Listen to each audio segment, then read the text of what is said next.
Ay bay, usa tanang mga naminaw karon. Itago lang ko sa pangalan nga Clara. Og usa ko ka bisexual. Yes, bisexual ko. Pero mas love na ko ang mga babae kaysa mga lalaki. Like 95% kay mga girls ug ang 5% ana kay mga guys. Pero naturally born ko nga naay taler. Guwapa daw ko ingon sila. Taas, puti, kulot, mga 5'5" ang height. Medyo taas ang ilong, medyo taas ang kamot. Pero mubog mga ako ko. Bitap. Bata lang yun ko atong na-addict na ko sa mga babae. Ug medyo sayo ko, nakasuway anang mga ing-ana nga mga butang. Pero puro mga babae silang tanan. High school pa lang ko kay nakauyab na kog babae. Dayon straight dito siya. Pero ambot lang, kung anong nabaliko man siya paingon sa kuha. Siguro kay maayo lang jud ko mo diskarte. Guwapa sab siya, ulot ang buhok, morena, ug siya day si Lexi. Kini si Lexi, lamion yun ni siya. Klingi ni siya nga naay pagka seductive ang touch. Siguro mga 1 week sa mong pag-uyab, nanaday nahitabo sa mo. Lamion yun siya. Kay lami man sab mo dala. Two-way me. Siyempre, gusto sad ko nga malingaw ko. Pero pag abot na mo og 2 months, nagbulag rasad. Sakit ya kong heart. Ikaw daw bulagan og lamion. Lamion kaayo mo higugma ba? Dayon, nakabalo na lang ko nga nakauyab na siya og lalaki. Nakaunahuna na lang ko nga unta naalang ko'y dako nga kanang kuan sa mga lalaki. Kung dili sabi kalimod, nga medyo ma-attract yahapon ko sa mga lalaki. Slight lang. Then pagka-college na ako'y nakaila. Tawagon na lang nato siya si Massimo. Kini si Massimo, garaon kayo. Daghan kayo kahibawan nga mga istorya pa. Nga napoy mga sense of humor. Kusog sad og kanang sex appeal. Ug dili kalimod, nga daghan gyud ang nagkagustoan niya. Ug antot sa milabay ang mga adlaw ana, kay nagkasuod jud kaayo ni Massimo. Niabot sa point nga nanguyab siya sa kuha. Kusad ato, gadwa-duha pa ko kung sugton ba na ako ning tawhana. Na-attract ba apod ko siyahang kagaraon ba?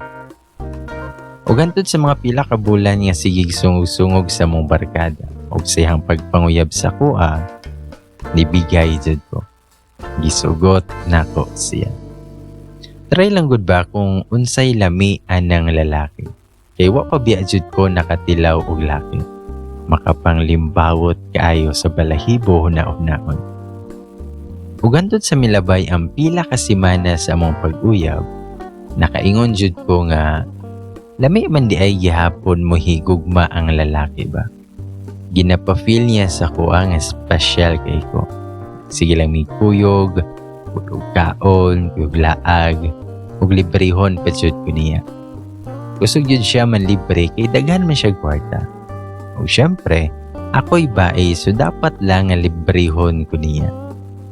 Og nawong yun po kay ko kaon ba. Basta ko manghagad si Massimo na ko nga mga on me, abtik judayon kayo ko. Pero dili ako ang type sa babae nga kanang clingy kaayo og showy ba. Dili isad ko pa bebe. Normal lang yun ko. Maulaw gani ko makiguholding hands niya sa public. Bisan agbay-agbay, kay wala jud na. Dili ko ganahan. Kay para nako, lalaki manggod siya. Okay ra kong babae. Mo nang nakaingon yun siya ato nga basin dili daw nako siya love. Wala sad siya kabalo nga bisexual ko. Kay dili man halata sa kuha. Kay feminine man ko og lawas, pati pod sa kuang mga suot. Then one time ana, gidala ko niya sa iyahang boarding house. Nga murag pad ba? Pagsulod na mo kay daghang lalaki nga nagdula silang phone. Saba kay sila. Kauban guruto niya sa iyang boarding house. Ug napoy mga babae nga murag mga uyab nila. Ningon pa tong isa ka laki dadto nga, "Uy Brad, lahi naman sad lagi na." Ug gipahilom lang sila ni Massimo. Ug hantod sa nakasulod na may siyang kwarto. Ningon pa siya nga ayaw ko ato nila ba. Mga buang man to sila. Ngun rapod ko nga, okay ra oy. Pila na day kabahay imong nadala diri. Ito pagpud siya nga, ikaw pa. Og ni okay rapod ko. Bisag lisod tuuhan ba. Wala na lang po ko nagdagha pangutana kay wala man hapon ko'y pakiato. Bisan pag pila ka babae na iyahang gidala diri. Ugantod sa milabay ang mga pila ka minuto nga nag-istorya-istorya mi sa sulod. Nag-anam-anam na siya duol sa kuha. Basta kay nanlimbawot jud ako ang balahibo. Nakaingon ko sa kong unahuna nga basin mao na jud ni. Unsa gud po'y rason niya kung anong gidala ko niya diri sa kwarto niya, diba? Naagid ni siya'y motibo ba? Anak bid yun ng mga laki, diba? Pero ako ato nga time, gipasagdahan rin ako siya sa iyahang paghikap-hikap sa ako. Antod nga, gihikap na niya ang ako ang bra. Ug iyahan ng gikumot. Mura kog nikurog sa kulba, pero naipart sa ko ang gusto na ako. Ganahan ko ani. Kung kanaliging nito karato ang kakihat, na turn on jud ko sa iyahang mga init nga kamot nga naa sa kundugan. Iganahan ko kay grabe kay siya ka-passionate kada bitawng murag naa sa salita. Iyahang gipainit ang natulog nako nga mantika. Bitaw, antud sa iyahan akong gipahigda og nipatong na siya sa kuha. Og na-feel na jud nako ang iyahang tato sa ubos na pita ba kay gahi na jud. Iyaha pa nang gi-action og hubo akong sanina, pero ako siyang gipugngan. Kay dili kunuhay ko gusto. Pero gusto na bigod unta. Nakaingon ko ani nga, ani danino, virgin pa ko. Basig mabuak na ni Ron adlaw. Pero kung una-unaon, kay di na jud ko virgin ba kay nagsulay-sulay na matpuko sa pang babae og gamit pud kaayo ako ang mga fingers ba. Bitaw. Pero mo yun to ang nahitabo ato kay half naked na ming duha. Murag dili ko gusto nga ipadayon. Di na ko mo nahunaan nga lalaki na ang nagtamas-tamas sa kuha. Pero murag lahi raman.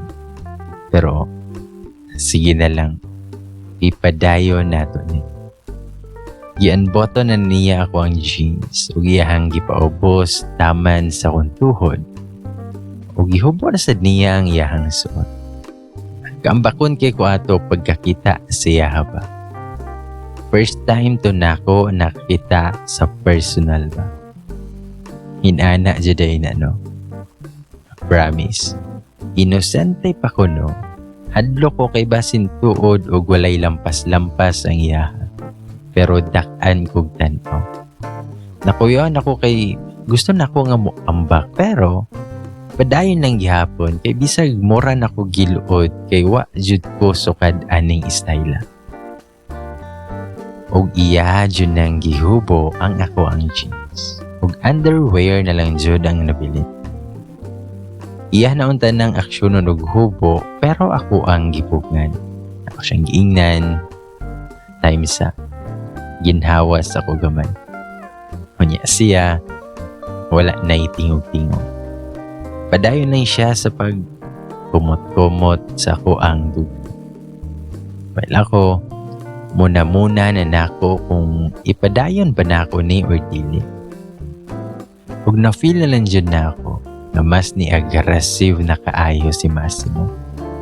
Bisag pag way nahitabo, sige na siya og garain sa yaha sa kuang pandit. Nakaingon jud ko sa una ato nga one adjud. Kilamian na jud kay ning tawhana ba. O gantod sa nisugot na lang ko nga hubuon niya ang ako ang pan. Og nakapamahala na ko ato. Bahala na si Batman. Og iyahan na unta nang i-aksyon sulod ang iyaha sa kuha. Og dako kay akong kahibulong kay wala man ako na feel nga nasulod ang iyaha sa important. Banga man day siguro na.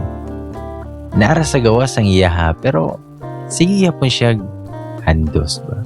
Galigyas-ligyas ra ang iyaha. Pingis-pingis lang ang show. What the F jud kaayo. Og wala raman siguro to nga nag-isa ka minuto. Nikalit na siya undang. Og naka-feel ko nga murag na ay nangihi sa kuang pa. Pagkataod-taod ana, itapad siya sa kuha og iya akong gigakos og gikisan ako ang agtang. Sa kuna-huna, maora to. Human na. Inatora. Nasatisfy na siya ato. Nagkatawa jud ko sa kuna-huna. Pero may rasab ug mao naman ganito. Nagausa na jud guro ang buing kay nagluya naman hinukon. Kaminos ba di ay ani niya resistensya ba? Mura raman og magic kay nahuman dayon. Ang gilok na unta pero aw nikalit magkahuman. Nag-ilis na lang pud ko dayon og nisulodin ko sa CR para manghugas. Yak jud kaayo kay murag sipon ang naadapit sa kuntuhod. Gihubon akong jeans ug nanghugas ko apil ako ang tiil kaya akong gihugasan. Pagkahuman kay nibalik ko siyang kwarto ug nananghid ko siya nga muli na ko. Abdan pila ka adlaw ako siyang gibulagan uy. Dili na ko masikmura among gihimo kay burag na discourage yun ko. May pag-iyaha kong gikinamot ba kay nasatisfy pa ko ato. Pero after a month ana, gisamok-samok na pud ko ni Massimo. O gantod sa nibigay na sad ko, kay ambot lang. Kay appealing mangyud kaayo ni siya ba. Ug one time ana, kay gi-invite ko sa iyang parents nga madto silang balay. Nice kaayo ug buotan kaayo iyang family. Then pag time sa pagpangatulog, gipatapad ko siyang family ni Massimo. Kay total daw, kuyab naman daw mi. Hala, kalain ni ante lagi ba? Bitaw. Pagsulod pa lang namo sa kwarto kay gipaak na dayon ko niya. Gipaak niya ang ako ang dalunggan. Kanang paak nga maka-turn on kaayo. Gitilap-tilapan niya ang ako ang dalunggan. Maupod ni ang ako ang lami nga spot ba. Pero naka-remember ko sa first time na mo ang gibuhat ni nga wala ko ganahay. Wala ko na satisfy. Pero natingala ko kay nganong nitindog siya ato after ko niyang gitilap-tilapan. Mo dito kay na siya gipahid siya. Nga maoy mas nakapagahi daw siya maayo. Murag na crazy ko ato. Lami naman ni hinuon kaayo mo dala si Massimo. Og didto jud na ako nahatag ang bandera. Og after ato kaning higda ko siyang bukto nga nakontento kaayo ko. Nangutana ko niya kung sa iyang gibutang. Naulaw pa na siya pero curious jud kayto. Motong iyahang gisulti nako ang iyahang gibutang sa iyaha. Tungod ato kay nalamian kay ko sa tanan. Ug karon kay minyo na minduha. ug nakontento gihapon kay ko sa palami niya sa kuha. O kung naganay times nga kapoy kay mo lawas, pero ang amo ang utok kay kanibitaong lami kaayo i-ana-ana. Naapod may ginainom, pampadugang og usog, pampadugang og duga og kalami. Dari na lang ko taman, daghang salamat kaayo sa inyohang pagpaminaw. Og dungan tag ingon. Sana all nalamian. Our hearts beat to the city streets. We began to feel the fire. We rise like tall buildings as the chemicals they take us higher. The night's young, it has just begun as she puts her hand in mine. We wanna chase the night.